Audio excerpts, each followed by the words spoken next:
एक बार फिर से आपका बहुत बहुत स्वागत है मोटिवेशन की धारा में। और इस वीडियो में हम बात करने वाले हैं कि किस तरह से हमारा सबकॉन्शियस माइंड हमें लीड करता है, हमें जीवन में आगे बढ़ने का रास्ता दिखाता है। मैं बात कर रही हूँ the power of your subconscious mind book की, और इसे लिखा है डॉक्टर जोसेफ मर्फी ने। और मैं कहूँगी कि सबकॉन्शियस माइंड के ऊपर ये बहुत ही पावरफुल बुक है। और इस टॉपिक में बात करेंगे ऑथर के द्वारा बताए गए तरीकों के बारे में कि हम अपने सबकॉन्शियस माइंड से किस तरह से अपने सवालों के जवाब पा सकते हैं। जब भी हम जीवन में स्टक हो जाते हैं, हमें आगे का रास्ता नज़र नहीं आता, तो हमारा सबकॉन्शियस माइंड हमारा मार्गदर्शन किस तरह से करता है, आइए जानते हैं। ऑथर हमें बताते हैं कि जब भी आप लाइफ में किसी ऐसी सिचुएशन में फंस जाते हैं जहाँ पर आपको बहुत ही कठिन डिसीज़न लेना है, वहाँ पर आपको समझ नहीं आता कि आपको क्या करना चाहिए, आगे का रास्ता नज़र नहीं आता और आप ये डिसाइड नहीं कर पाते कि आपको क्या डिसीज़न लेना चाहिए। ऑथर कहते हैं कि उस वक्त जब आप इस तरह की सिचुएशन में होते हैं, तो उस वक्त आपको एक क्रिएटर की तरह सोचना चाहिए।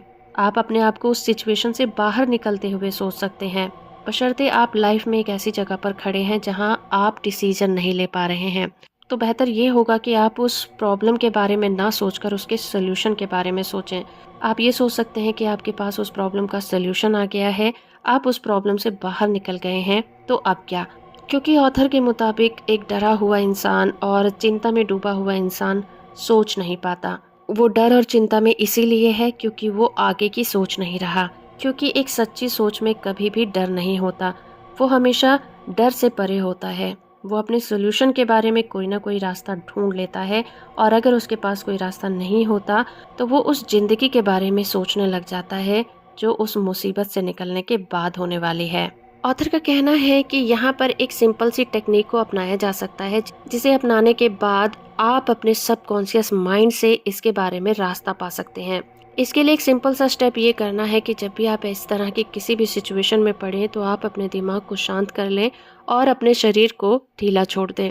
आप याद रखें कि ये आपकी बॉडी है, आप इसे जैसा भी करने को कहेंगे, इसे आपका आदेश मानना होगा, क्योंकि आपकी बॉडी के पास ना तो कोई प्रेरणा होती है, ना कोई इच्छा, और ना ही कोई इंटेलिजेंस होती है। ये बिल्कुल वैसे ही काम करता है जैसा आप इसे करने को कहते हैं। ऑथर के मुताबिक हमारी जो बॉडी होती है वो एक डिस्क के जैसी होती है, जहाँ पर हमारा बिलीफ सिस्टम और हमारे रिएक्शन रिकॉर्ड हो जाते हैं। उसके बाद आपकी जो भी समस्या है उसके ऊपर आपको अपने ध्यान को फोकस करना होगा, और फिर आप धीरे से अपने सबकॉन्शियस माइंड को कहिए कि आपको इस समस्या का सॉल्यूशन चाहिए। और फिर आप ये सोचिए कि आपका सबकॉन्शियस माइंड आपको आपकी प्रॉब्लम का सॉल्यूशन दे रहा है। उसके बाद आपको कैसा महसूस होता है, आप बिल्कुल वैसा ही महसूस करिए जैसे कि आपकी प्रॉब्लम सॉल्व हो गई है।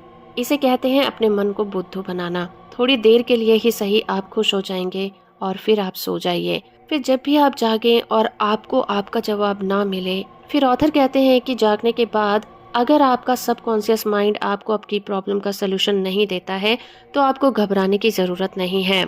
आप अपने आप को किसी दूसरे काम में व्यस्त कर दीजिए। हो सकता है कि जब आप किसी दूसरे काम में व्यस्त हों तो अचानक आपको आपकी प्रॉब्लम का सलूशन मिल जाए। ये बिल्कुल वैसे ही होगा जैसे टोस्टर में से ब्रेड के स्लाइस बाहर आ जाते हैं। ऑथर के मुताबिक अपने सबकॉन्शियस माइंड से आपका मार्गदर्शन पाने का ये सबसे बेस्ट तरीका होता है। जब तक आपका सबकॉन्शियस माइंड आपका मार्गदर्शन ना करे, आपको आपके सवालों का जवाब ना मिले, तब तक आप इस प्रैक्टिस को जारी रख सकते हैं। ऑथर अपने लाइफ की एक स्टोरी बताते हुए कहते हैं कि एक बार उन्होंने अपनी एक पुश्तैनी और बहुत ही कीमती अंगूठी को खो दिया था। उन्होंने उसे सब जगह ढूंढा, मगर उन्हें वो रिंग कहीं भी नहीं मिली। रात को जब ऑथर सोने गए तो उन्होंने अपने सबकॉन्शियस माइंड को उसी तरह से अपनी बात कही जैसे कि वो किसी इंसान को कहते। उन्होंने सोने से पहले अपने सबकॉन्शियस माइंड को कहा कि तुम्हें सब कुछ पता है, तुम्हें पता है कि मेरी अंगूठी कहाँ पर है, और अब तुम मुझे बताओगे कि वो कहाँ पर रखी है। इतना कहकर ऑथर सो जाते हैं, और जब सुबह वो अचानक उठते हैं तो उनके कानों में एक हल्की सी आवाज़ सुनाई देती है कि रॉबर्ट से पूछो।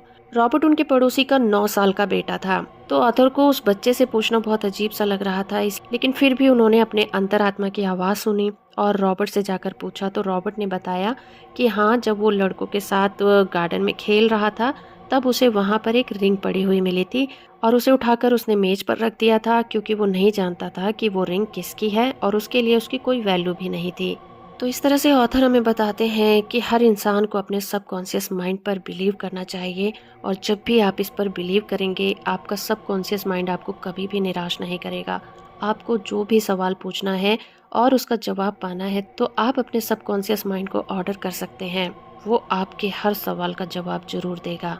और फ्रेंड्स, ये मेरा भी मानना है कि अगर हमें किसी भी प्रॉब्लम का सॉल्यूशन नहीं मिलता और हम उसके बारे में बहुत ज़्यादा चिंतित हैं और हमने हर तरह से उसका सॉल्यूशन ढूंढने की कोशिश भी कर ली है, लोगों से पूछताछ भी कर ली है, जिसके बाद भी हमें कोई सॉल्यूशन नहीं मिलता है, तो हमें इस बात के लिए पूरी तरह से अपने आप को सबकॉन्शियस माइंड को सरेंडर कर देना चाहिए और सोने से पहले ये सारी बातें उससे कहनी चाहिए। हमें जवाब ज़रूर मिलेगा और ये तरीका कभी भी फेल नहीं होता। तो अगर आप इन तरीकों में बिलीव करते हैं तो कमेंट सेक्शन में कमेंट करके ज़रूर बताइएगा आपको वीडियो कैसी लगती हैं, उसके बारे में भी आप बता सकते हैं। वीडियो को लाइक ज़रूर करिए, शेयर ज़रूर करिए और चैनल को सब्सक्राइब नहीं किया है तो वो भी कर लीजिए।